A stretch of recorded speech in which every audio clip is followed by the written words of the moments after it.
कमाने वाली बहू। मम्मी आप हमारे साथ बेंगलोर चलो। पापा थे तो अलग बात थी, अब आप अकेली यहाँ गांव में कैसे रहेंगी।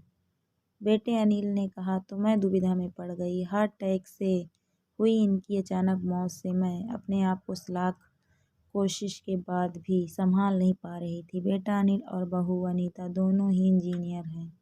मेरी सहेलियों ने मुझसे कहा कि बेटे और बहू के पास रहने नहीं जाना, क्योंकि कमाने वाली बहू को बुजुर्ग सास बिल्कुल अच्छी नहीं लगेगी। उसकी आज़ादी में तुम्हारे जाने से खलल पड़ेगी। वो तुम्हें ताने मार मार कर तुम्हारा जीना हराम कर देगी। वैसे भी भाई साहब ने जीते जी ही पूरी संपत्ति बेटे के नाम कर दी थी। बेटे बहू के साथ जाना मेरी मजबूरी भी थी। इतने में अनीता ने कहा, मम्मी जी बताइए कि कौन कौन सी साड़ियाँ रखनी है, मैं आपकी सूटकेस पैक कर देती हूँ। अनीता के ऐसा कहने पर मैं कुछ बोल नहीं पाई और चुपचाप इन लोगों के साथ बेंगलोर आ गई। अनिल और अनीता दोनों ही मेरा पूरा पूरा ख्याल रखते थे। अनीता मेरी पसंद के हिसाब से खाना बनाती। दोनों ही यही कोशिश रहती कि मुझे इनकी याद न सताए, मैं खुश रहूं। 8 साल का पोता चिंटू तो दादी माँ कहकर मेरे आगे पीछे घूमते रहता। ये सब देखकर मेरे मन को बहुत शांति मिल रही थी।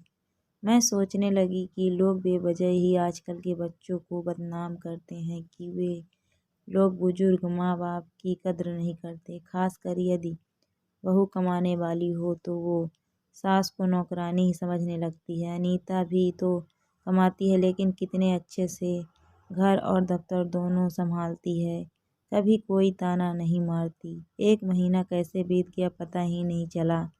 आज सबने बाहर घूमने का कार्यक्रम बनाया। मॉल में घूमते घूमते अनिल और अनीता एक दुकान से कुछ खरीदने लगे। मैं और चिंटू थोड़ा आगे निकल गए। आइसक्रीम की दुकान पर चिंटू ने कहा, दादी माँ मुझे आइसक्रीम खानी है। मेरे ऊपर तो मानो बिजली गिर गई, क्योंकि मेरे पास तो पैसे थे ही नहीं। मेरा उतरा हुआ चेहरा देखकर चिंटू ने फिर कहा, दादी माँ प्लीज़ ले दीजिए ना। सॉरी बेटा, मैं अपना पर्स घर में ही भूल गई। मेरे ऐसा कहने पर चिंटू ने मेरी तरफ कुछ अजीब नज़रों से देखा। उसे लगा कि आइसक्रीम न दिलाना पड़े इसलिए मैं बहाना बना रही हूँ, लेकिन मैं कर भी क्या सकती थी। सब घर आकर सोने चले गए। इतने में मुझे चिंटू की आवाज़ सुनाई दी, मम्मी दादी माँ बहुत ही कंजूस हैं। तू ऐसे कैसे बोल रहा है। हाँ मम्मी, आज मॉल में घूमते वक्त मैंने दादी माँ को आइसक्रीम दिलाने कहा तो उन्होंने कहा कि वे अपना पर्स घर में ही भूल आई हैं। कंजूस दादी माँ। ये क्या है चिंटू, दादी माँ के लिए ऐसा मत बोलो, वो बहुत दुख में है। दादी माँ को क्या दुख है। अचानक दादाजी हम सबको छोड़कर चले गए। जिस व्यक्ति के साथ हम 24 घंटे रहते हैं, साथ में खाना खाते हैं, अपना दुख सुख शेयर करते हैं, वो ही व्यक्ति अचानक हमसे बहुत दूर चला जाता है तो कितना दुख होता है, ये अभी तुम नहीं समझ सकते।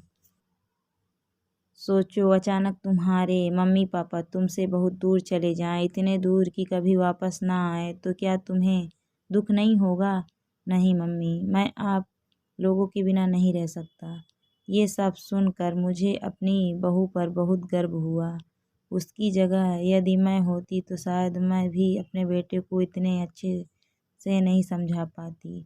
सुबह अनिल ऑफिस चला गया और चिंटू स्कूल। अनीता ऑफिस जाते समय मेरे हाथ में कुछ रुपए देने लगी। ये क्यों बहू, मुझे पैसों का क्या काम है। मम्मी जी, इंसान को पैसों का कब काम पड़ जाए कह नहीं सकते, लेकिन बहू, मम्मी जी यदि यह पैसे अनिल आपको देते तो क्या आप मना करती। नहीं ना, आपकी बहू भी कमाती है तो फिर आप अपनी बहू से पैसे क्यों नहीं ले सकती।